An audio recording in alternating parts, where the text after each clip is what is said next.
face Medusa, stone face Medusa, stone face Medusa, face Medusa, face Medusa, face Medusa, face Medusa, face Medusa, face Medusa, face Medusa, face Medusa. Don't miss with the 808 drum.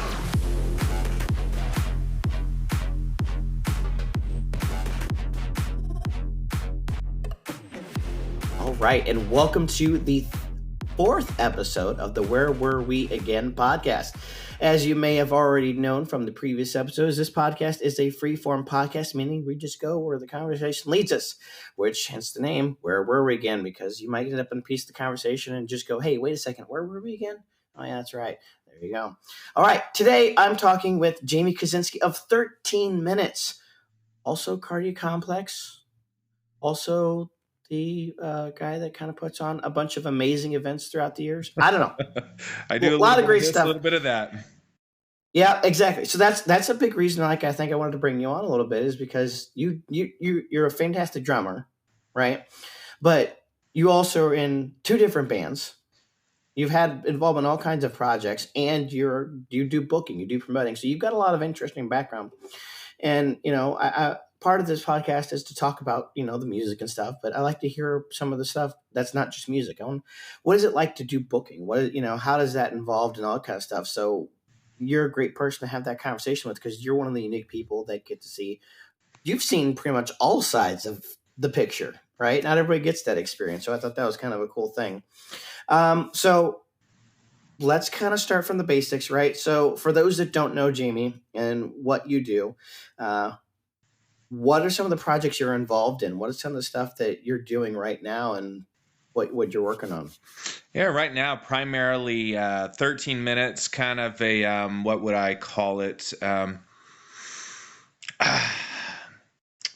wouldn't say we ever went away. I just went on a hiatus. We've had some turbulence and had to back up and regroup and figure out where we're going next. So really my primary focus right now is the growth of 13 minutes in this next season. So that is where I live at the moment. But yeah, you're right. I've had my hand in a lot of different pots. It's really allowed me to grow and get myself here, actually. So you asked me what you like about it, and I'm sure I have some stories. Oh, goodness. Yes, I love it. So let's talk about that a little bit, right? So you started, if I remember correctly, you kind of started doing band stuff a long while ago, right? So this was not 13 Minutes was not like the first band you've been in, not right? At all. Was it Far From Sanity, if I was correct? Yeah, well, that wasn't even the first one I've been in. I can give you the story. Yeah, let's go. I've grown up around music. I've loved music since as far back as I can remember. And, one of the things that I always wanted to do is I wanted to play rock and roll music. I mean, from the moment I opened up the album of Kiss Alive 2 and saw the cover insert with the 1977 stage show that Kiss brought, I said, that's what I want to do. And so that was really my pursuit. Now, the problem when I wanted to do this is I didn't know how to play any instruments, really. So that's a good place to start, I would say. Well, rock and roll, was bigger than life. I mean, it was like when you went to a rock and roll concert, it was just this magnificent extravaganza, especially when it came down to Kiss. So for me, I grew up cutting my teeth really just with that in mind. I was still really young when I picked up that album, but there was something inside me that said that's what I want. And so I pursued it with the little knowledge I had. When I was 13, a buddy of mine from school who was in band gave me a pair of drumsticks. Now, this was important because you have to understand, we couldn't afford things like drumsticks when I was growing up. So he gave me a pair of drumsticks and the world became my drum. And then when I was 16, my best friend at the time had pity on me, knew I wanted to be a drummer, and scrounged together like $60, and we bought this just crap drum set from this person's garage clean out. I mean, it was a floor tom, it was a snare, and it was a bass drum. It had a hi-hat and it had a crash cymbal. But the thing is we had no stands. So we took baling wire and hung them from the ceiling so I could have my cymbals. And I started playing on a drum set. And it was interesting to start there because you learn to appreciate it when you get nicer stuff. But my first public performance was my senior year of high school.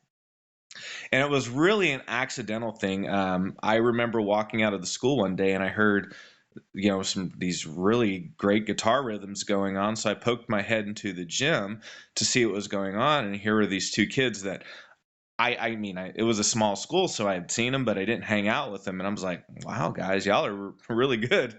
And in the small school, heavy metal wasn't really a thing. I mean, most of my peers listened to country music. So I heard these metal riffs coming out and I was like, I got to check this out. So they had a drum kit there and I jumped back in and we just started jamming a little bit to some Metallica. And I'm sure when I look back now and if I were able to hear it, it was probably not real good, but it was good enough for being teenagers. And so we did a public performance for our high school talent show of Metallica's Am I Evil? Though we didn't do the lyrics, we just played the music. And that's really when I think I caught the bug. And when I was 19, I was invited to join a band called the Simpletons. And I can't even begin to describe what the Simpletons was like. It was punk rock meets a little bit of Elvis. It was really cool, and I didn't have a full appreciation for it when I was younger. But when I look back, I'm like, man, that was a pretty amazing band. I wasn't with them but 6-7 months, and then I parted ways with them. And shortly thereafter, I'd start a band called Downcast. And Downcast was really when I started, I guess, my path to metal. So I was with Downcast for 2 years. And again, you got to, all things in context, I was still a kid in all of this.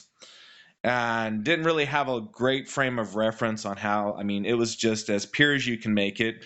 Play rock and roll music, be in a band, have a good time, be with your buds, and hope somebody saw you. But anyway, long story short, I did a lot of things in that era of time that would eventually take me down some pretty dark paths. And for me, I had met Jesus. There's no other way to say it. Oh no, there shouldn't be. Yeah, that's great. And this was earlier in time, and a lot of bad, just a bad early church experience. I didn't grow up a Christian, so I walked away from the church stuff and decided to pursue sex, drugs, and rock and roll, to be honest with you. But God was never too far from my side. And I got in a position where basically I'd done all the things that, I wanted to do. And here it brought me to this really dark place. And so I left it behind and I decided to pursue this God that I had met. Now, I was a bit naive in this because I just believed at that point that, we would just change the lyrics, right? You have Christian music and you have secular music. At least that's what they tell me.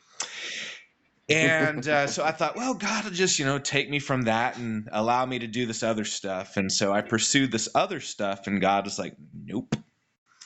And I wasn't good with that. So about every 2 years, God was like, nope. And 2 years, nope. And finally I got to this place where like, man, God, what gives, I'm like, if you don't want me to do this, then I'm going to ask that you take this thing from me. And because I don't want it. And what's funny about that is God in his grace will allow you to position yourself in that posture, because that's really, at the end of the day, all he was asking of me is, palms up,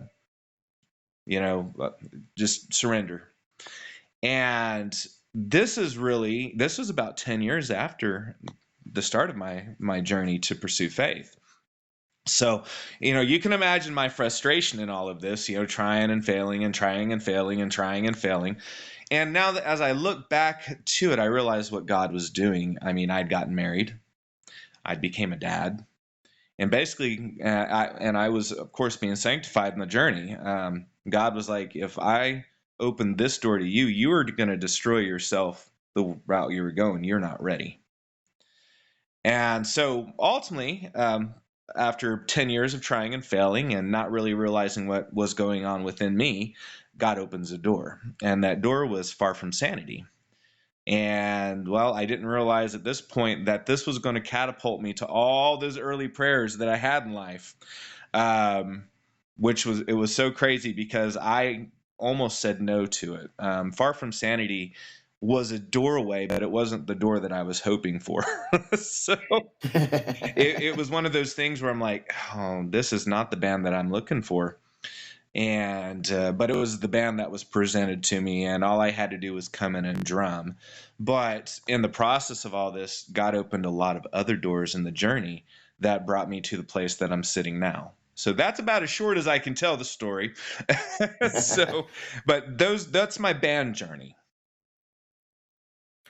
That's fantastic. So, I mean, you've had a lot of different experiences over that time period. I mean, we're just scratching the surface on that story, but so let's talk about this a little bit too. So one of the things from my perspective, right? So I've been kind of following you for a couple of years now and just kind of watching all the different things happening and changing and, all the great things you've been involved in. Um, One of the things I see very prevalent in what your work you do is this is not, oh, I'm out here to have fun and play music and go be in a metal band. You're doing a ministry. And not every band I see that very clearly with, but with what the work you do, it's always very upfront and clear. Everything you do, and you try to put ministry and representing Christ through all of that first. It's very clear to me just watching it. How did that all come together? Because obviously you talk about like, yeah, well, I wanted to be in a rock band. I saw the rock thing and stuff, and that's I'm doing that. But how did that turn about come around, right? So what changed you from wanting to be in a band and play rock music to, well, now this is also a ministry now? Because sometimes you can, it's okay. Like there's some misconceptions, right? People think that, oh, well, if you're going to be a Christian, you have to do a ministry in everything you do. You have to play music. You have to do it for a ministry. You have to do it for God and all that. You can still be a Christian and go out and have some fun and play some rock music. You don't have to make it a ministry, but you did. So how did this become a ministry for you? And how is it that you are able to keep pushing that forward and strive to keep that going? Well, Andrew, the interesting thing, and I think if you spent any time with me in the same room, walking a path with me, you would find one thing is very, very prevalent in the way I live. Ministry is a lifestyle. It permeates everything that I do. What it does for me is when I wake up in the morning, it is by the grace of God. Anything that I get to do in life is by the grace of God. In fact, the scripture says, by the grace of God, there go I. I don't know. I really, it's not an intentional, some people say we got to do ministry. For me, it's not really an intentional ministry. It's just the way that I live. Oh gosh, how can I keep there's so much to talk about and unpack with that idea. First, I think you have to understand where I come from, and what God saved me from, and how God showed up on my radar. I was not a kid that was looking for God. I didn't feel something was missing. I was a kid that came up in a very poor environment, a very drug-infested environment, and a very abuse-laden environment. And by my teen years, I became an angry kid. And we weren't a religious home. God was not a thing. We weren't told to go to church. We were not forced in any kind of religion. And the first time I went to church, it really wasn't because I'm sitting there like, oh God, something's missing. This really cute girl invited me, and she was cute, and I said, yes, wherever you're going, that's where I'm going too. So I went to church. There was no reverence behind it. It was hormones. So I find myself in this church, and I'm a kid from the wrong side of the tracks. I'm a little metalhead kid. And I meet this guy who would introduce me to this man they called Jesus. Now, it really didn't make a lot of sense to me. It didn't really resonate with me. But one thing I could have told you about this guy, he was interested in me. And it was a really weird phenomenon for me because, honestly, nobody was interested in me. I mean, my mom could have cared less if I was around. There was no father. Nobody was interested in me until this guy. And I was like, why do you care? And why indeed? I wanted to figure that. What about this do you care about? So I paid attention because he was really, and it wasn't just me. He genuinely cared about all of us. And it showed, and it was really the first expression of care that I can really remember as a teenager. So I hung out, and he, told me about this guy named Jesus, and for me there was another thing going on too.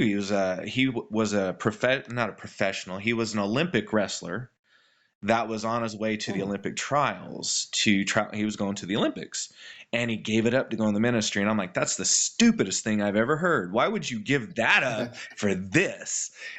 I mean, I was just like, I was really fascinated in a really morbid way.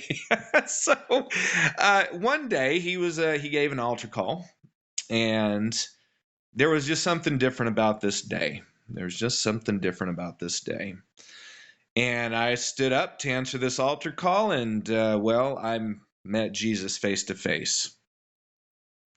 Anybody that wants to know more about that, you can ask me later.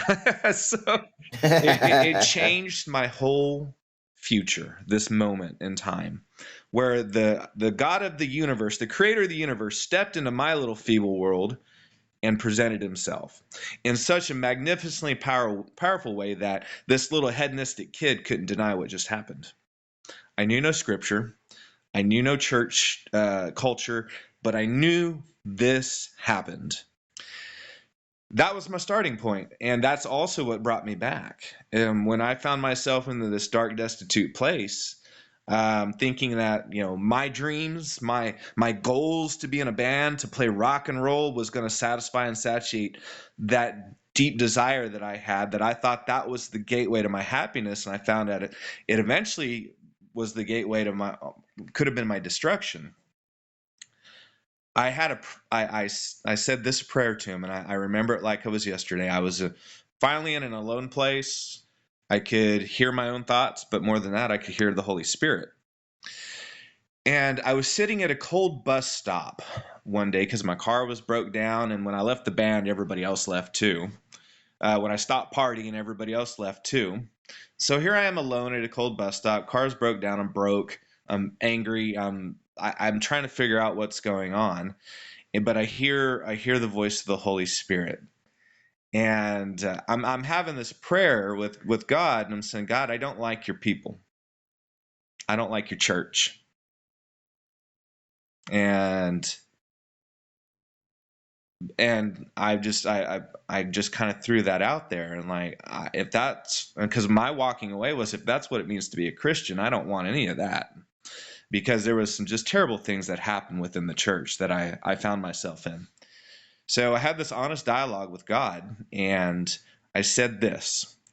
I said, if you will show me who you are, I will follow you. I left it there, and that was my promise. And I will say that sometimes you got to be careful what you pray for. Because that promise, I still live that promise today. Lord, if you show me who you are, I will follow you. And I have got to watch God in action every step of the way. I've watched him in my own personal life. I've watched him in the lives of my friends. I've watched him in the life of my wife and my son. And I've watched the magnificent happen with respect to everything that he is and his goodness. I think the thing that's really hammered it in for me is back in 2004, I received some of the worst news that I think anybody could receive, that sent me on a spiral of depression and really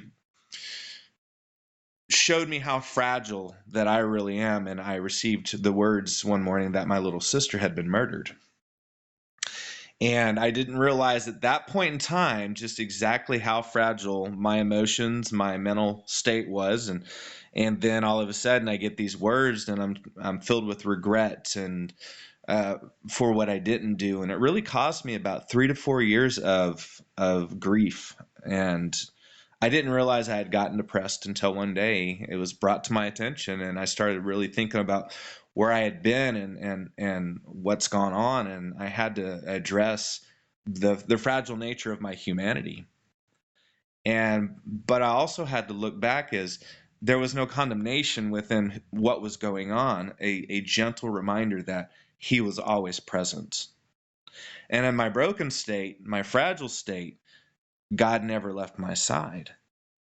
And it was a wonderful opportunity in this time to really realize who he made me to be, realize that all the pretense of everything else had kind of fallen to the floor and there was really nothing left, so I made a decision to live without regret at that point in time, to make our interactions, whether it be something like this, an interview, my interactions as a musician, the people I meet when I'm out, to make them impactful and make them matter.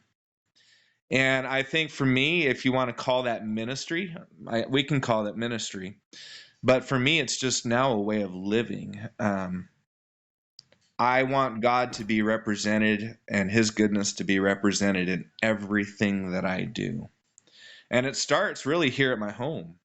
The way I love my wife, the way I love my son, and it's going to funnel out to the way I love my friends and just my momentary interactions with people.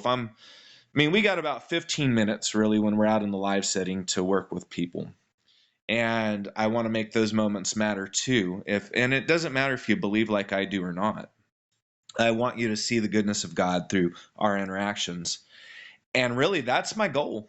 That's my goal in everything. So whether I'm playing drums, whether I'm creating events, whether I'm, no matter what I'm doing, I want you to see the goodness of God. It's as simple as that.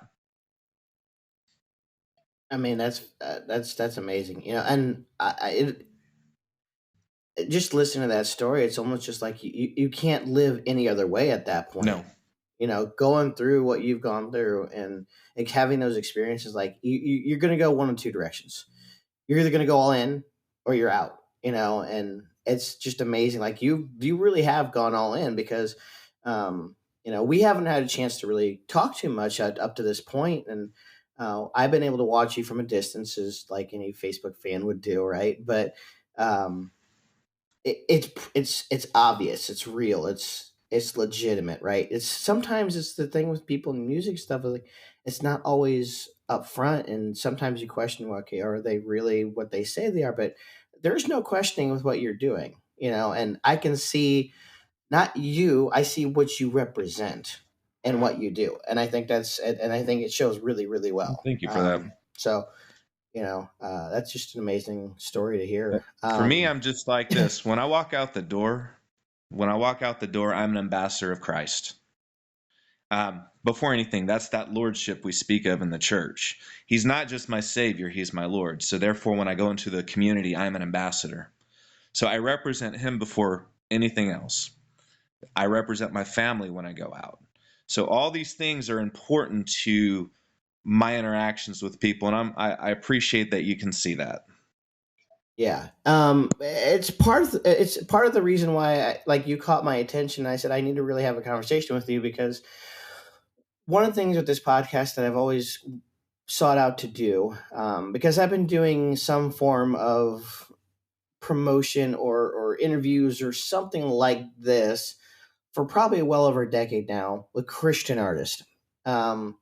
I started out because still a little young and naive, just grabbing whoever I saw was saying a Christian artist. But as I got on, you start to recognize, okay, well, just because they say they are doesn't mean they are. Mhm. But I sought out that anybody that I'm going to push, anybody that I'm going to promote, I'm going to try my best to make sure that they are what they say they are, and I'm going to be pushing forward somebody that's actually living what they say, and what you caught my attention because you are that. And I want to say, I need to grab you and I have that discussion because first and foremost, anybody that I see doing that, I say, okay, why are you doing what you're doing? Why are you living the way you're living? How do you keep that up? And just talk about that and have that conversation, because it's important, I want to make sure that the real message, something worth following, is being caught. Now, it's not to say that I'm trying to promote the person, right? We're all I here to get you. promote the same thing, right? But you have one, let's just go at a more of a surface level thing here and say 13 minutes is fantastic. It's a great band. It sounds good. Look, go listen to the band. If you want to listen to great music, go check that That's out. the door. But how about this? Also check out the fact that it's also good for you. You're actually going to be putting in something that's not going to harm you. That's the part of what we're doing here is we're going to try to put stuff out there that's not going to harm you, and sometimes we're going to talk to people that aren't like blatantly like saying Jesus' name in their music, and that's okay, right? Um, it's it's just good music. So let's go listen to some good music. But I also want to make sure that you also have the right lifestyle, right ministry behind it. And that's something I think watching some of your posts and things and some of the things you've done is you really strive to make sure that anybody you work with is doing that same thing. I know, and sometimes it bites you in the butt too, which you might notice too. Yeah. Sometimes when you have to draw a hard line in the sand, it doesn't make you the most popular person with people. No, and you know what though? That's kind of the path we choose by doing this, right? Like, I mean, let's get into it, right? Look, that's what Jesus did, right? I mean, heck, the guy got hung on a cross because he wasn't the most popular person because he chose things that nobody wanted to hear. But no, I love that, and it's great. I love the fact that you put that hard line out there. It does have some pains and challenges, but and you got to really protect what you're doing. I agree. I agree. Well, the thing is your inner circle is going to be very vital to your success. And sometimes you might be walking with certain people and there's a divergence. And so we, you have to diverge if the goals and the vision are no longer the same. And that sucks every time, man. It really does. Oh yeah. But I have been a pretty consistent message over the years of this band. We're going on 8 years. Wow. And so I am the lone original. So I watched. I with my best friend Aaron Smith. We birthed this band. He was in Far From Sanity with me as well. And I knew this much. If we were going to do this, we were going to be ambassadors. This was going to be Christ founded. And again, I don't say that in a pharisaical sense, but in the scriptures, there are some black and whites that are just non-negotiable. There's a lot of gray. We can fight it out and disagree and walk through it, but there's some black and whites, and the black and whites are really what I focus on. Don't do that. I mean, I never thought that I would ever have to let a band member go for adultery. That's a black and white. So it's not that I don't love that person, and it broke my heart when it happened. But adultery is one of those hard lines that I'm going to draw, and I can't accept that kind of thing within here. And so, yeah, it doesn't make you popular, but no, I would think not. At the same time, God has some promises in the honor that we give to Him. I'm never going to be the one that just beats my chest and tells you, look how religious I am. Look how much I love God. The truth is I don't love God enough. By grace. But I do take it very seriously, and my sanctification is ongoing. And I want to surround myself with people that want to pursue that end. And guess what? We get to play music too. Sure. Yeah. Which, I mean, let's talk about that a little bit, right? So you've had some turnover over the last 8 years, but I think you just hit probably one of the best lineups you've ever seen, Yes. right? you just got done over the last 2 weeks playing with your brand new frontman, right, Jared? Jared is amazing. So now I've seen him before on his other project. You can name his project. This is That's a- okay. yeah. I am the Pendragon. Yeah, I am the Pendragon, right? So that's a little bit different. Similar genre style, but yeah, it's a little bit interesting. So how did you end up running around and finding that Jared Cunningham was going to be the guy? How did that come about, right? Because you guys are not in the same regions technically, right? You guys some distance apart, right? So how did that connect?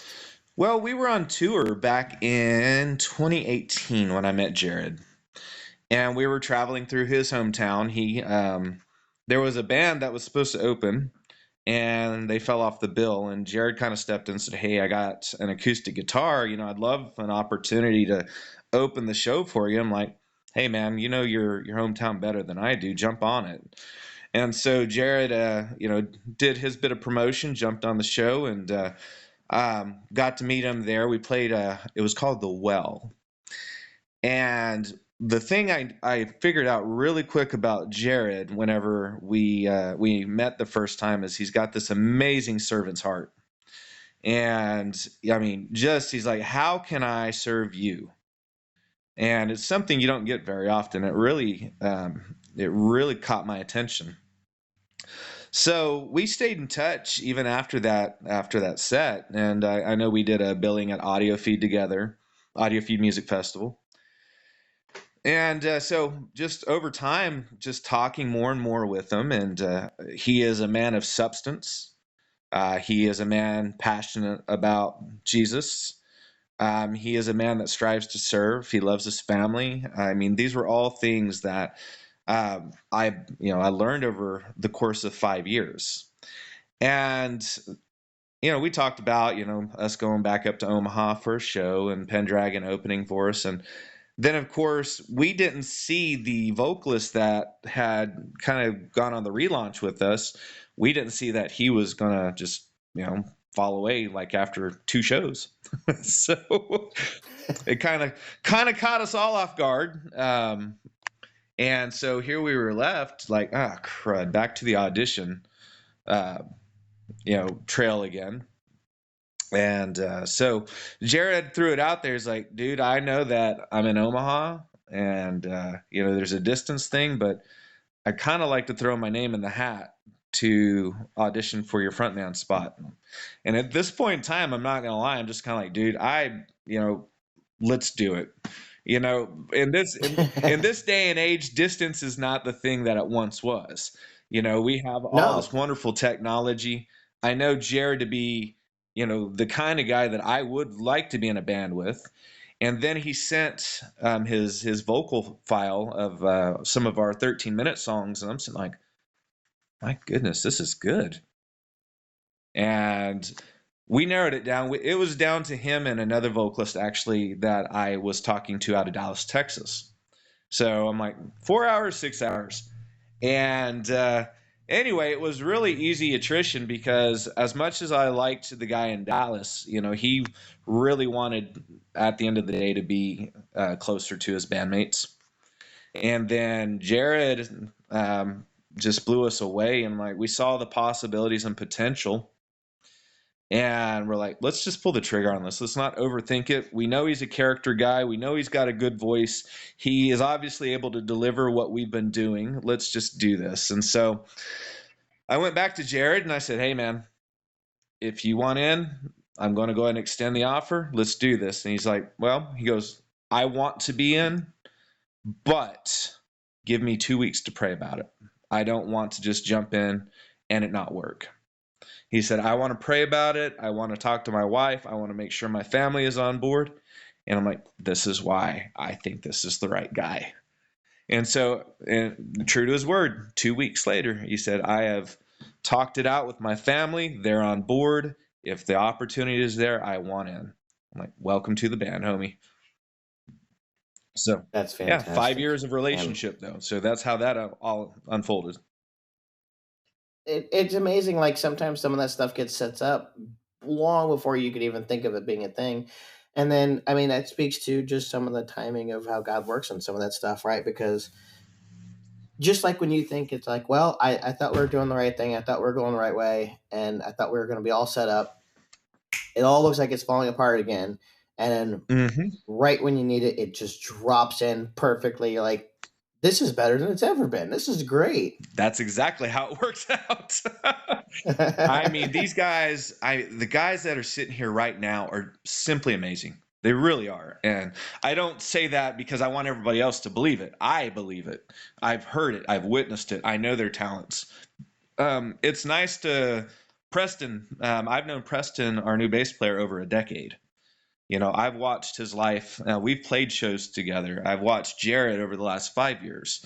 Of course, Thomas he joined with us in 2019, and he just I guess he's glutton for punishment, so he's been hanging around. And Thomas is an amazing, amazing songwriter, and I just love having him in the band too. No, that's fantastic. So, I guess that's kind of shifted my brain a little bit. So I've been following this interesting post I had seen on the internet a couple weeks ago now, and it's been stirring in my brain a little bit because it's a topic that I come back to a lot, especially in like these kind of interviews and things. Because it ties back into the whole thing where I talk about how important it is that I want to promote those that are doing this for the right reasons. Like I said, they don't have to be. You don't need to have a certain number of Jesus per minutes in your song or anything like that, right? But I want to make sure you're doing the ministry for the right reason. And there was a post I had seen a little while back that kind of tugged on that a little bit. There was a post that somebody, maybe you, I don't know, maybe you, but was that said that not everybody that says they're in a Christian band are necessarily Christians or even living how they say they are. Mm-hmm. And it tugged on me a little bit because sometimes I get surprised by that fact. And that surprised me over the years. And it's something I struggle with because it's like I want to put forth those that are the right guys, but it's like it's hard to It tell. is. And maybe that's something I wanted to kind of talk about. It's like, so when you look at that, right, it's if you're just an average listener, how the heck are you supposed to sit there and figure out who's somebody that's actually worth promoting or pushing forward or even listening to or following? It's a very good question.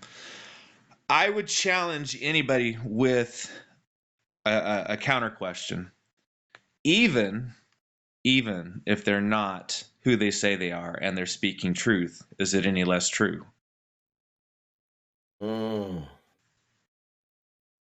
It's interesting. At the end of the day, we're That's an artists. interesting one. You don't know a lot about us. You'll never know the whole of who we are. Unless you're hanging out with us day to day, you're really left to guess. You would hope that those that are in places of authority in business would do better at vetting, but unfortunately we don't, because business, there is a, are you familiar with the only ethic in business? I am not. It's the dollar. And that's not Jamie saying. In business ethics, the only ethic of business is making money. Yeah. And so if it's making them money, it's easy to turn a blind eye. And that is an unfortunate reality. That's not to say everybody that's out here is phony. Gosh, no, not even close. But I mean, there have been people who've come into my own band I thought were one way, and they said the right things. They presented themselves in such a way that you had no choice on the surface but to believe that is who they are. Now, the Bible says you can judge a tree by the fruit that it bears. Sometimes it takes a long time for a tree to produce that fruit. Now, when it presents itself, now you know the truth. But on the surface, you just don't know what you don't know. You know what I mean? Yeah. What I would caution a lot of people to do is be patient with the bands. Don't elevate them too high. Watch the fruit produce itself, and then you're gonna know. In the meantime, we'll just go with. I'll give a good example. Tim Lambesis from As I Lay Dying. listen, we all know what he did, but Yeah. but does it discredit everything that he did before it? If you go and you pay attention to anything Tim was doing early in his career, you'd see a guy that was pretty darn solid. Now, there were steps that led him to take a different turn, and that was unfortunate. So, what we're left with, though, is the question: should I even listen to Tim anymore? Should I listen? What about what he did before that? And I'm like, is truth any less true? And despite who is giving the truth. If you go listen to some of that early As I Lay Dying stuff, you'll find some spiritually right material in there. And because of what Tim did, doesn't discredit that. I'll give you a good biblical example. King David. We exhort King David all the time, but King David did pretty much what Tim Lambesis did, and worse. That's a great parallel. Does it mitigate King David's legacy? Not at all. King David is still written as a man after God's own heart. Now, the big difference between, I think, King David and what we're looking at in some other things, King David was also a repentant man. And so I think that's what we look for. We look for the fruits of repentance as well in answering some of those questions. But I wouldn't throw out the entire catalog because somebody comes out and you realize, oh, they're not who I thought they were. But I would caution people to be very mindful and pay attention before you put these people on pedestals that they don't belong on. Absolutely, and that's a problem in music, period. And it's really been interesting, right? Because you want to talk about some pedestals. Right now, it's 2023 for those that are listening to this 6 years from now. But I don't know where things will be sitting 6 years from now. But here in 2023, we just got done with two of the biggest tours in decades, where Beyonce just made the most money that any female artist has ever made on tour. Taylor Swift just did just about the same thing at the same time. You want to talk about some pedestals. Literally, Taylor Swift right now is not doing anything. She's just being Taylor Swift. And yet she goes to a football game and it's the headline news on all of the major news channels. Mm-hmm. That's a pedestal, right? And that seems to be something on the culture that's doing, is just everybody's got to go on a pedestal. And if you're not on that pedestal, you're going to do everything you can to be there. And that's I think that's a moving target right there. Yeah, I mean I think that's an interesting. I'm glad you pointed that out, because I think that might be kind of the core problem, right? And I loved your perspective on that, because it's the truth is the truth. It doesn't matter who's speaking it necessarily, because we all make mistakes, and because we're human. And mistakes don't mitigate the truth of God, because the truth of God is unchanging. Yeah, and maybe the part of that is we're just putting people on a pedestal because we like what they say. Mm-hmm. There's nothing new under the sun. That's also biblical. Yeah, right. That's true. So that's wow. Yeah. So okay, let's shift that focus a little bit and turn that on its side just a little bit further, right? So you mentioned Tim Lambesis from As I Lay Dying and what he did and all that, and that's definitely one side of that coin. What about the other side of the coin? Let's talk about Under Oath. Right? Let's talk about Under Oath, right? So they just completely said, we reconstructed or deconstructed, or right? And they'll have nothing to do with it, right? So I think the same logic applies, right? It's doesn't mean what they said at the beginning when they were still all in is wrong. I would agree with that. Right? Well, look at that. Aaron Gillespie, right, had a worship album. Mm-hmm. And I thought it was actually pretty good, honestly. But they're nowhere near that stage right now. And I think that's the thing, though. You look at Under Oath, though, we're looking at 20 years. How much have you changed in 20 years? More than, I'm not even close. Exactly. There are people, I mean, over the life's journey, people are going to change. And it's just the nature of life. We learn new things. We're challenged with new things. We experience different things. Some of us experience hurt. Some of us are hurt by church people. Some of us, you can run the gamut. Oh gosh, yeah. The human journey is ripe with, we're not very different. the same God created us all. He imparted his characteristics and his personhood into who we are. We are his creation, his handiwork. It doesn't matter if you believe or if you don't believe. That's irrelevant. And so when you look at the believer versus the non-believer, you're going to realize there's not a lot of difference. We're still prone to the same things. And that should caution the believer. That should caution the believer. Our posture as a believer should always be at the mercy seat, knowing it's by grace that we're saved, then any of us should boast. To say that would never happen to me, to say, oh, I couldn't do that. Go into some different shoes, that might be a different story.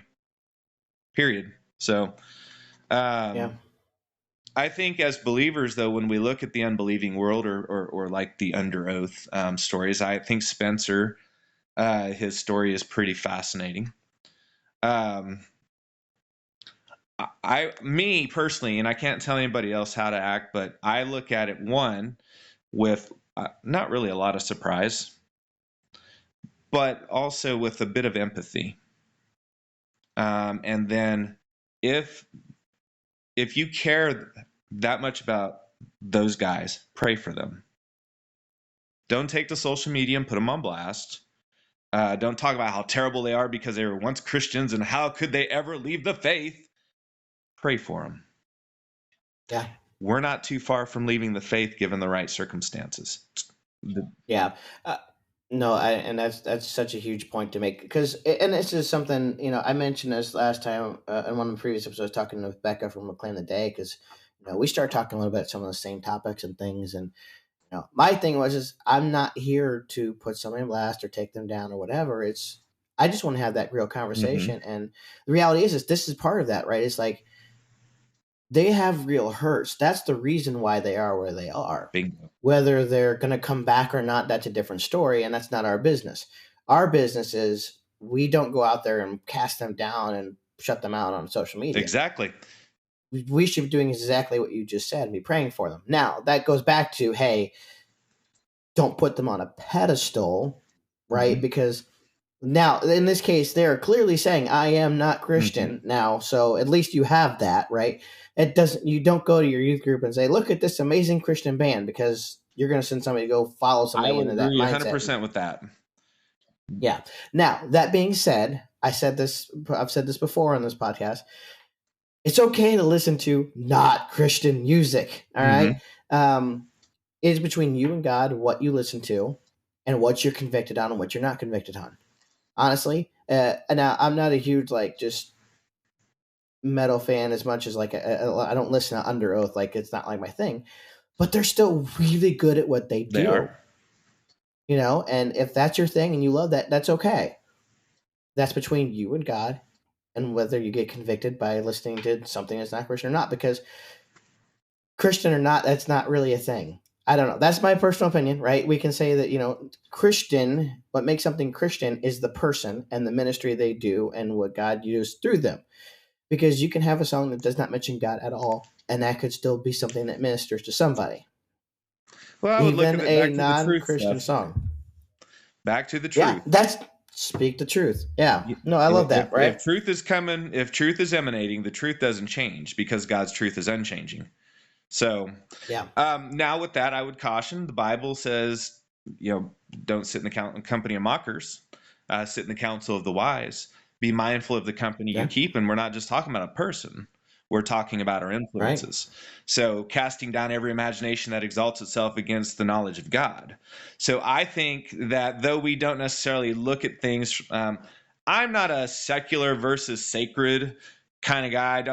But I am, and I don't think the Bible is either. And from what I've read of it, but I am a pro-wisdom person, and the Bible speaks heavily for sure of pursuing wisdom. So the question I would always ask myself is this contributing to, my spiritual health? Is it wise to listen to this? Is it wise to read this? Is it wise to watch this? Is it wise to spend time with these people on a regular basis? We live in a fallen world. We're gonna be immersed in things that are counter to what we believe. And the question comes down is, how much time should we immerse ourselves in those situations? So you'll hear regular, well, Jesus ate with sinners, but Jesus also had 12 people he surrounded himself with on a regular basis that were following and supporting what was going on in his kingdom. So and I'll segue into, you need to have your tribe. You need to have people who are going to sharpen and strengthen you, call you out, check your blind spot, see if you're going down a path that is not healthy for you. And, go with God. Yeah. Okay. So that's a great point to key in on, right? Is first and foremost, there's an important thing there called discernment, right? Mm-hmm. You should be using your discernment because it's a gift given to help you identify what you should or should not be doing, right? Mm-hmm. Along with a whole lot of other things. But the other piece that you keyed on right there, I think, is really, really important. And it's something I've picked up on when we get to this point in the conversation with a lot of other people I've talked to. The way you stay on point and stay doing what you're supposed to be doing is surrounding yourself by those that are keeping you in the right path. Jesus had his disciples and whatever else. I mean, there was all of that, right? And I think that is huge. That's every time I see a success story, quote unquote, or at least those that are not just going off and just derailing themselves, it's always because they're surrounded by those that are keeping them on the track. Mm-hmm. So that's I don't think I can point that out enough, right? Anytime that gets brought up, I have to stop and acknowledge that and really make it clear. Because whether you're an artist or you work at a technology company in the middle of the Midwest somewhere, that still should apply. So no, I just had to point that out. Bad company corrupts good intentions. There are people that will come in and they will assist you in your purpose. And then there are those, and not just people, things, places. There are also those things, places, and people who set to derail you from your purpose. And I know in the culture in which we find ourselves today, we are told that boundaries are bad. No, boundaries are very, very good, and they keep you moving forward in what you're supposed to do while you're here on earth. And so surround yourself with the right people, not just people who tell you what you want to hear, but people who will recognize the things that you need to work on. Yeah. So now, keeping in line with where we've been going, because it's just something that's really been prevalent the last several years anyways. It's been always in the forefront of discussion, at least in some of the circles that I've been following and whatnot. Let's talk about that reconstruction thing a little bit, right? Because I mean, you want to talk about one of the noisiest things I see in the music world right now is in the Christian music world is I'm reconstructed in X, Y, and Z, right? Mm-hmm. Most of the time, the ones we hear about are the ones that go the complete opposite direction. Now, the reality is sometimes that happens, sometimes that doesn't. And honestly, for me, the way I see it is you should honestly, I think you should reconstruct, right? Mm-hmm. Tear down everything you know, judge it by the word of God, and if it still stands up, go with that. Now, that's not exactly what we recognize as reconstructing in the world today, but honestly, that's what the people that are doing it the proper way are doing just that. They're taking everything they believe, re-examining it, and making sure it aligns with what's really right in their hearts. Mm-hmm. Now, if they're doing that the right way, generally they're going to end up going right back to where they believe they to back to God, right? Because that's where all roads will lead. That's the cornerstone, right? But that's not where it all goes sometimes. But honestly, to me, that speaks though. It's like if you should reconstruct, because honestly, if you tear it down and you don't really believe that, you're being honest with yourself. And you're not out there pretending to be something that you're not anymore. Mm-hmm. And maybe that's for the better. I think you got to ask the hard questions. I think that's the journey of faith. They call it faith for a reason. Faith requires questions. Faith requires activity from you. It's not this thing that, I mean, don't get me wrong. I believe parents are a fulcrum of helping with future faith for their children, or, but Oh yeah. when you come to a certain age, it's no longer about your parents' faith or your pastor's faith or or whoever's faith. It's about your faith. So ask the questions, read the word.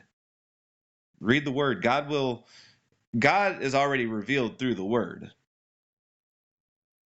Now, I understand the Bible's so difficult to read. And to some degree, I would agree, but the more you pursue and you chew on the word, the more the revelation of who God and his character will come out of it.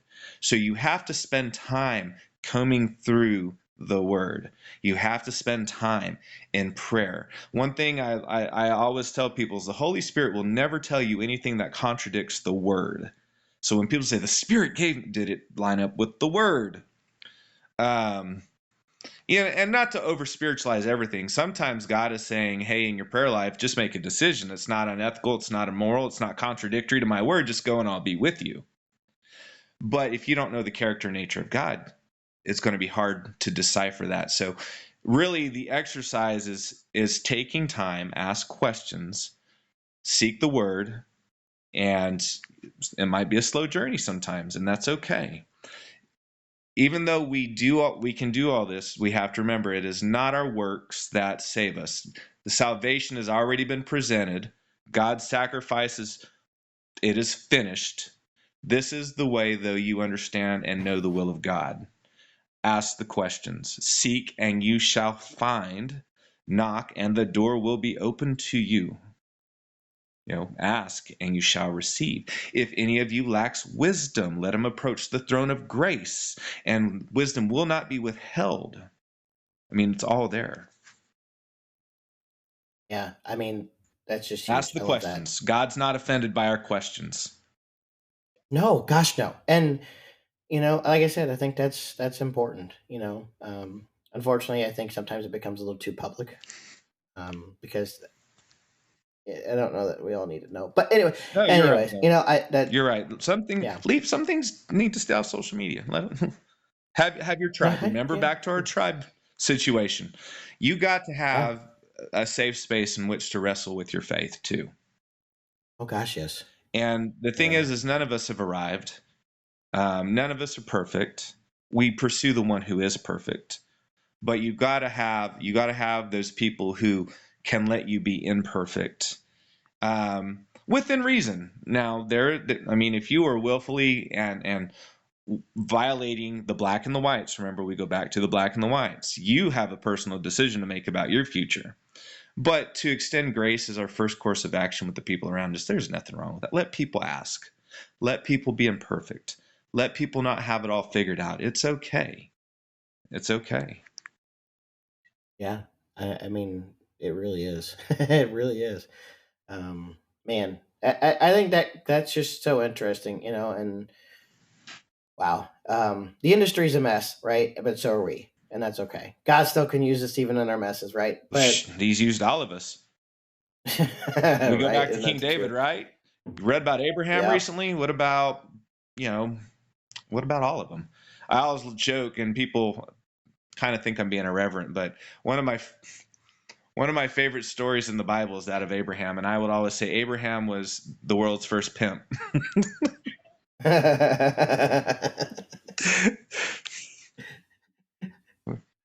When he went Oh unto gosh. Pharaoh, he's like, "Hey, here's my wife Sarah. You can have her. Please don't kill me." So this is the father of our faith, right?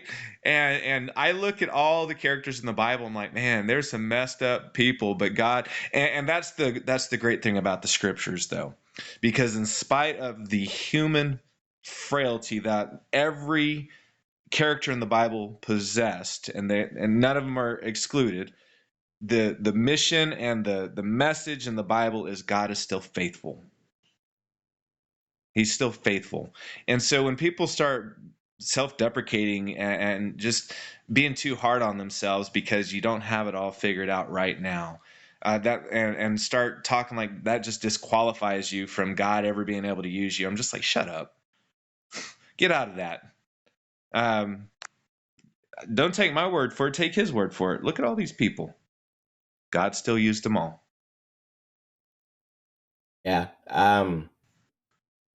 Yeah, I think that's just a great thing to point out because some people just constantly disqualify themselves because I did this or I did that, and it all circles back around in this whole conversation. It's like doesn't matter what you've done, you can still be used, and what you've done doesn't matter. You're still important. You're still can be used for God's glory and all that.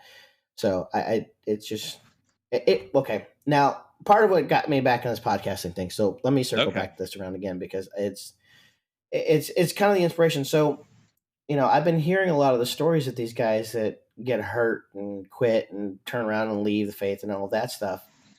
And one story uh, inspired me to like, you know what? I want to hear those stories. I want to talk about that stuff. And one of those was recently this year. I think it was this year. It's recent. Jason Dunn from Hawk Nelson, Mm-hmm. or formerly of Hawk Nelson, was on uh, the Labeled podcast. Right. And it was his story about how he went from Hawk Nelson to nothing. He left Hawk Nelson, went on a spiral, all this stuff, and deconstructed and had nothing to do with the faith. And somehow got pulled back into it and reconstructed again and ended up right back in the faith and all that. And it's better than ever and it's fantastic. And now he's a worship leader. Mm-hmm. And think about that and story for a moment. Think about what you just said, though. The door is open. Think about the prodigal. yeah, That story is in the scripture for a reason. Here you had a son who had it all, but he wasn't satisfied with it. He thought that he knew better and he had to go on his journey to do whatever it is he wanted to do. And in doing so, he had a revelation that in my father's house, it's way better than what I'm doing here, and postured himself as a servant coming back in. There was a different mindset when he came back around. And I think, and the father didn't say, oh, but, guess what you did? Didn't lord over his foolishness over his head. He celebrated when his son came back home. Oh, what a beautiful illustration. And it goes for all of us, every one of us.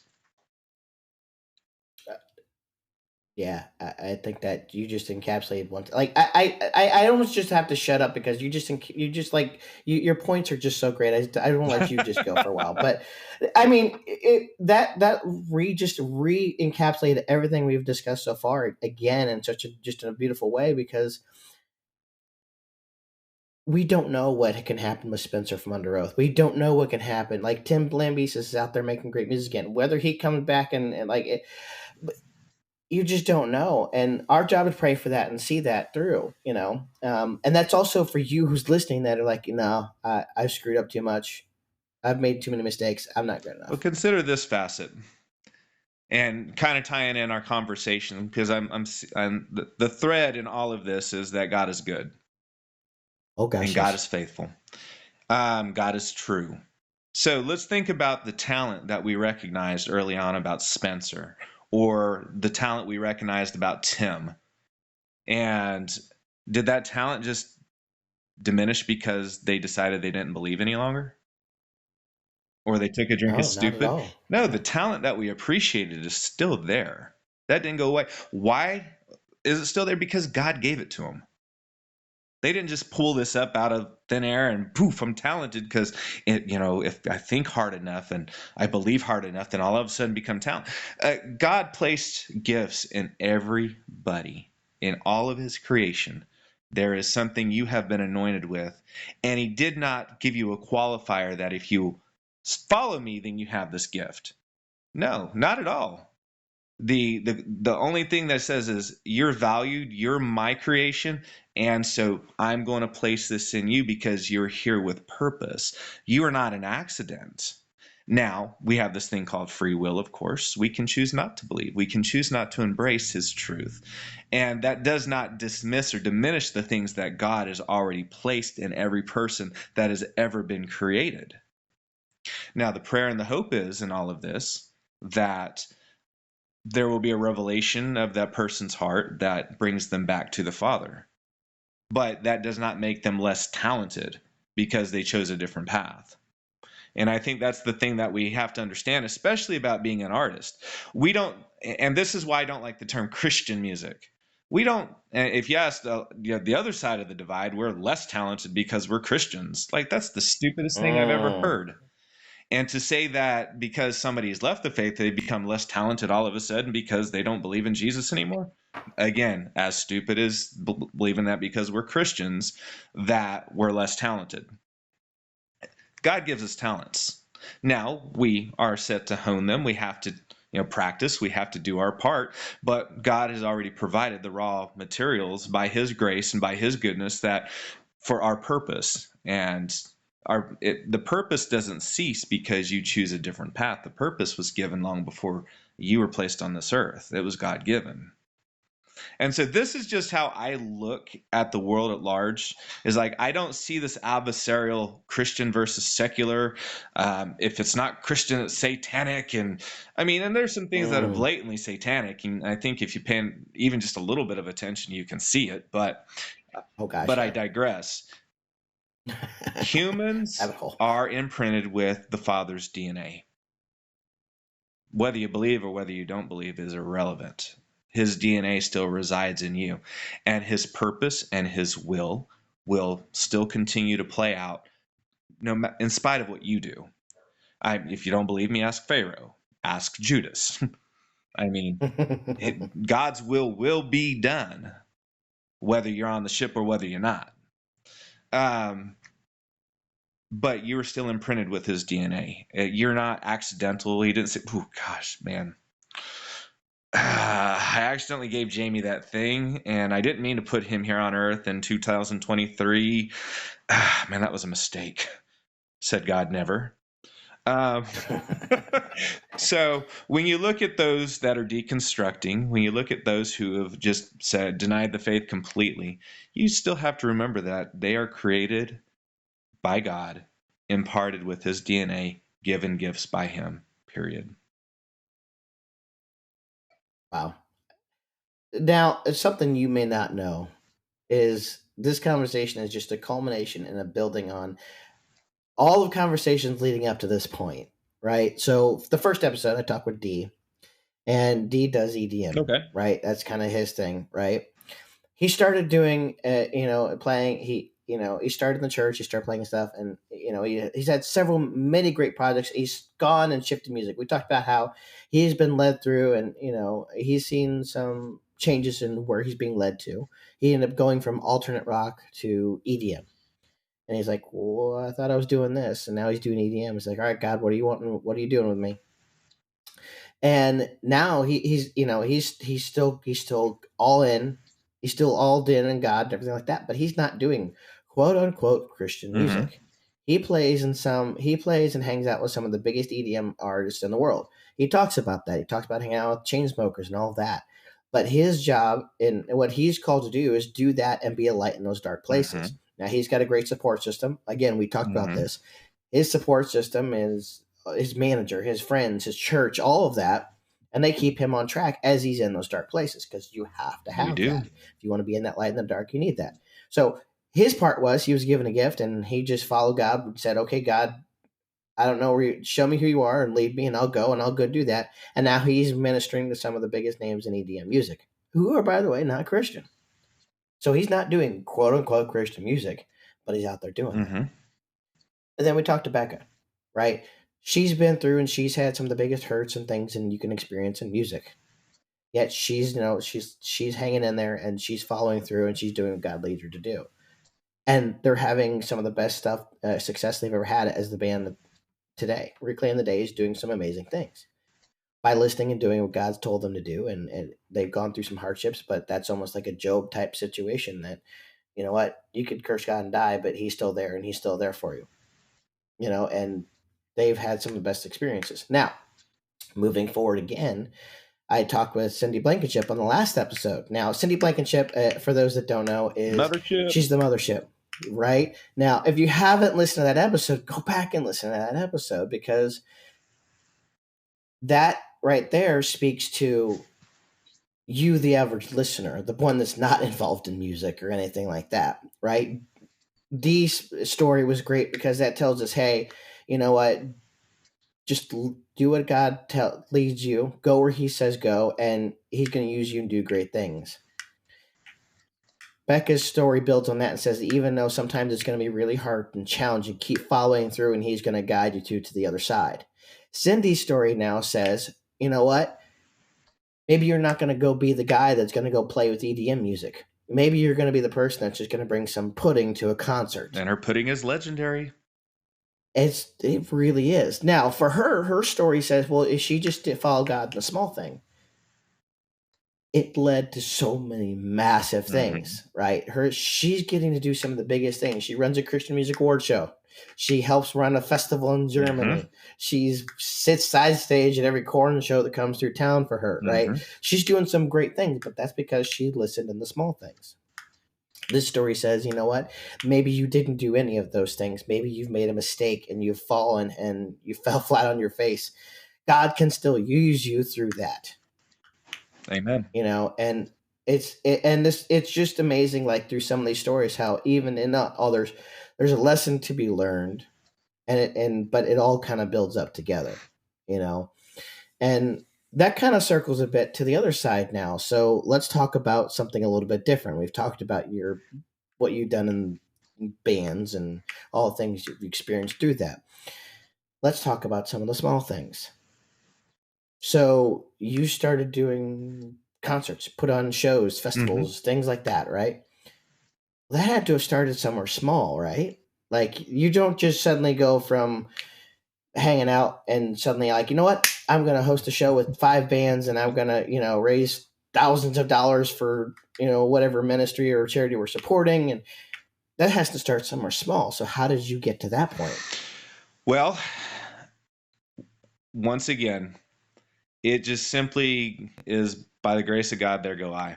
I don't believe in accidents, Andrew. So that's the first thing you have to understand.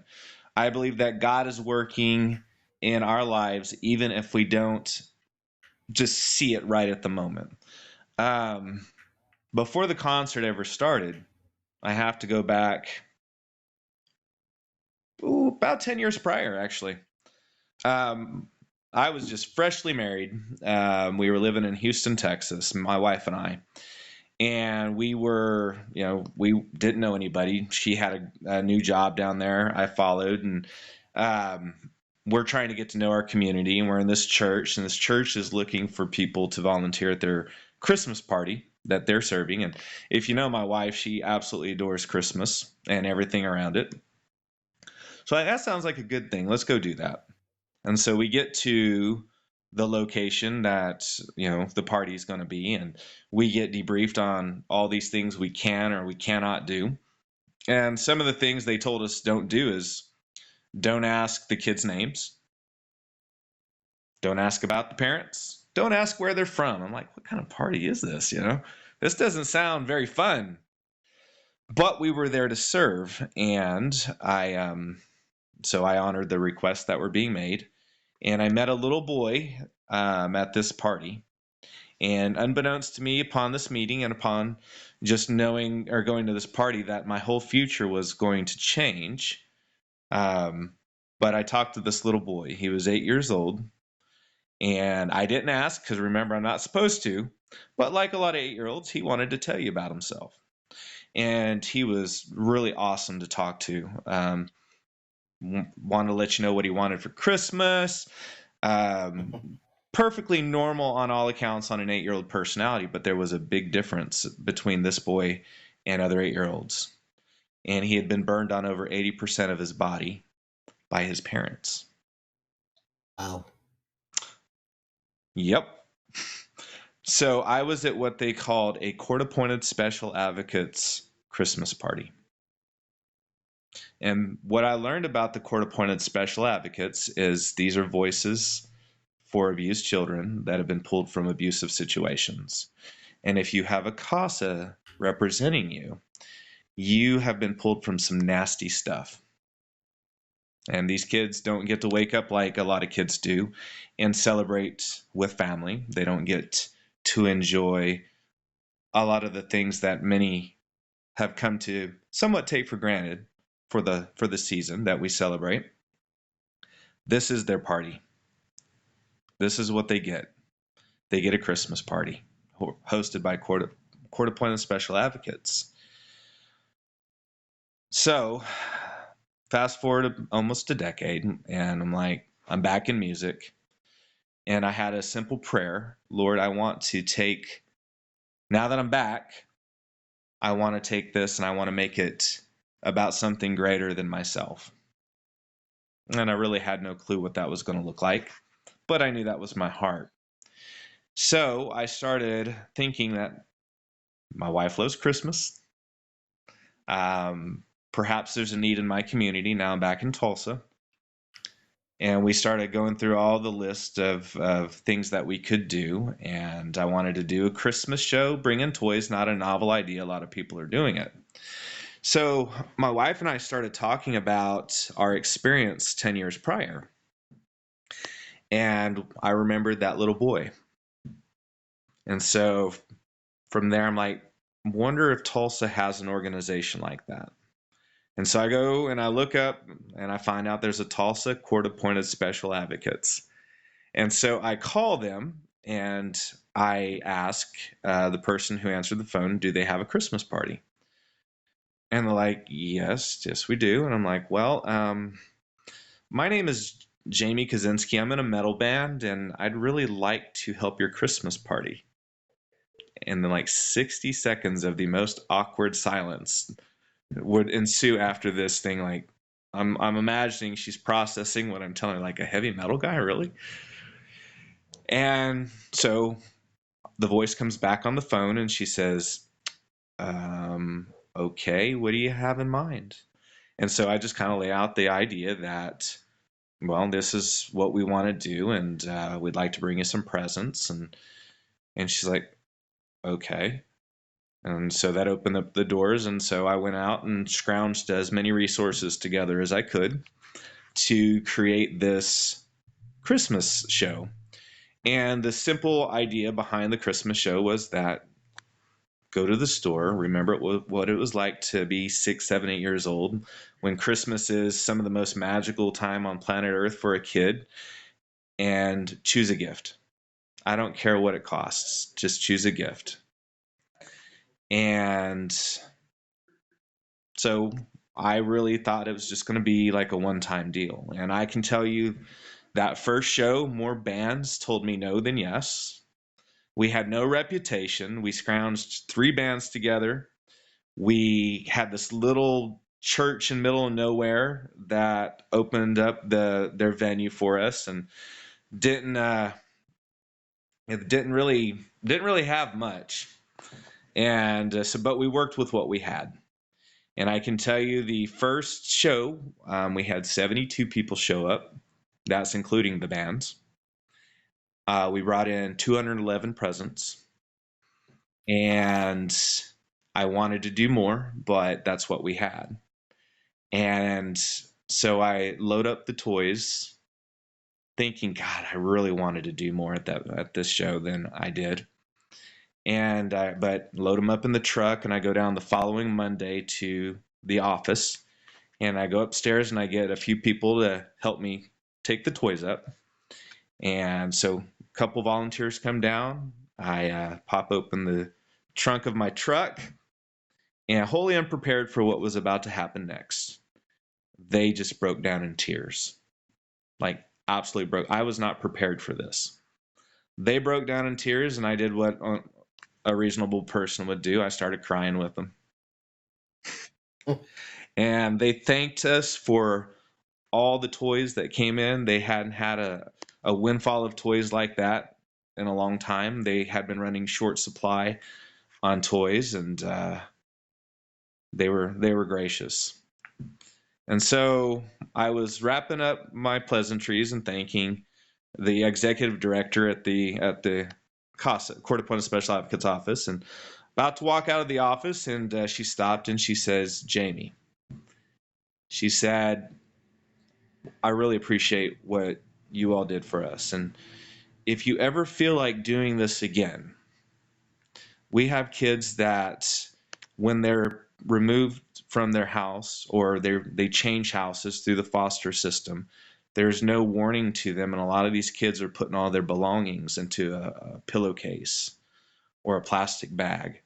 And she said it would be really, really great if we could bring in some backpacks or some suitcases or some duffel bags, things that would give these kids dignity when they're moving.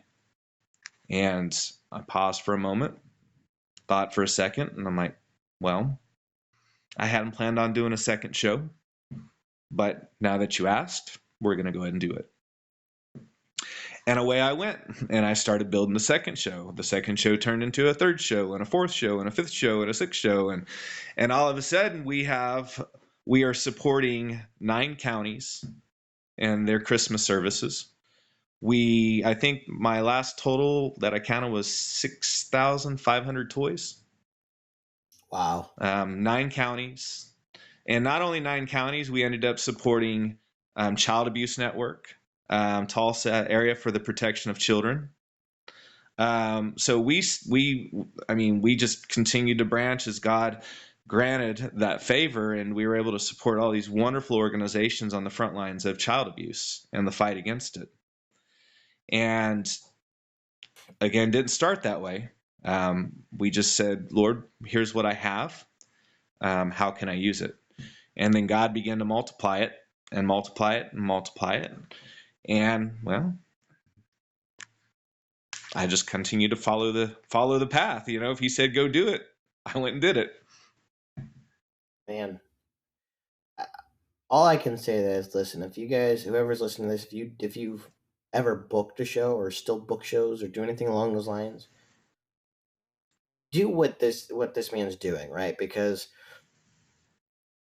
you're good. Your people are showing up to shows, even if it's 20, 10, whatever.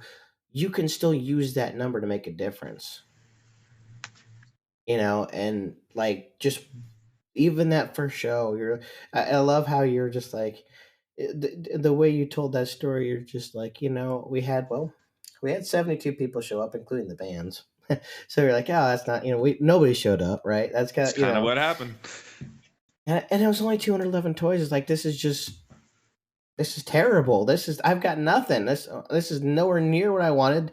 And it's like, oh, I had to have failed. And you showed up with this and you just broke them because it's more than they could have ever imagined happening. And you want to talk about the small things, right? Like, it's just if we need to do more of that, and I love to see that you're doing that. Yeah, it's really about, God, what would you have me to do today? It's that simple. God, what would you have me to do today? What can I do with what you've given me to make this community that I find myself in a better place? What can I do to bring you glory in all that I do? And it doesn't have to be huge. So anyway, yeah, we've covered a lot of territory here today, Andrew. No kidding. Well, I mean, let me tell you this. I appreciate you coming on, and this has been a fantastic conversation. I don't want to keep you any longer than you've been here, so I appreciate the coming in and just hanging out and having this conversation. I mean, obviously, this is what I love about this podcast because it goes nowhere where you expect it to go. So I appreciate you being here to do with that. But the one thing I want to just say here, and I want to point out, and this is kind of, yes, I have a hidden agenda through this podcast. Yes, I do. I want to point out guys like this because, one, they've got great stories, but two, they're doing ministry. They're missionaries, right? We're all missionaries, right? Whether we realize it or not. But I want to point out the people that are great to support and great to listen to. So go check out everything he's doing. Go check out 13 Minutes. Go check out Cardio Complex. I don't know if you got anything coming out with that anytime soon or still have plans with that. That's still a great project too. So whatever he's doing, in the works. Check out what he's got going on. So, Jamie, where can we find your projects? How can we follow you? What you're doing? I counted it out. My last count, anyway, is if you type in 13 minutes into Google, and that's XIII minutes. We take up the first 8 pages of Google. Great. So, but if you go out to Facebook or Instagram, you'll be talking to me. I'm the guy that runs those pages. So if you want a personal touch, come hang out with us, hang out with me. If Instagram or Facebook aren't your things, that's fine. There's a lot of other things. We're on Bandcamp, YouTube, just name it, it's there. But if you want the personal touch, come out to Facebook or Instagram. You'll get all the first announcements out there. I am in the process. I was asked about this on the last interview about a web page.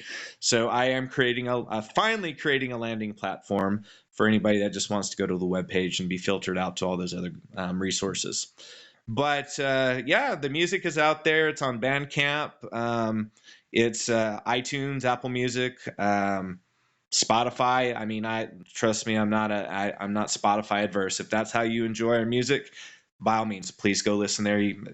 And hopefully you'll buy an album at some point. But if you're just getting out there and listening on Spotify, thank you so much. I don't mind one bit. I'll say the same joke when it comes to Spotify. I said this with Becca's podcast. I said, do this. Go pick his music, go put it on repeat, and leave it on like some old cell phone in the corner for about 3 weeks. At least that'll cover the cost of about buying one song. So just do that. You know what's funny, Andrew, about the people and they're grouching about Spotify is I'm old enough now that I lived in a time where you were lucky to get your music outside of your local scene. So now you can push a button and it goes to the other side of the world. So I think this is it's a cool advent. Not saying that I don't miss CD sales and things like that, but it is the world we live in. And so if Spotify is your jam, then enjoy Spotify. If you want a CD, I got those too. Most of the time our CDs sell really well live in the live setting, but a lot of online purchasing of CDs it's going by the way of the dodo, which is why I'm looking at vinyl. We're going way back now. Look, I am a huge vinyl guy. Do it. I will buy it. I love vinyl. I'll keep your ears peeled. I'll pay the extra money for the cool pressing though. Go for some cool pressing. I will totally do it. Trust me. Well, I'm thinking about taking the obsessed release and actually putting some thought behind a cool pressing. So we'll see what happens. I'll buy it. Don't worry about that. All right. I can do that. But no, like I said, thank you for coming. I appreciate it. Obviously, you never know where this will go. Thank you guys for listening. As you're starting to hear, the theme music's coming up. Theme music is provided by D Swan, so thank you for the song Haters. And then this podcast was edited by Nate Kaczynski. Thank you guys for listening, and we'll catch you guys next time.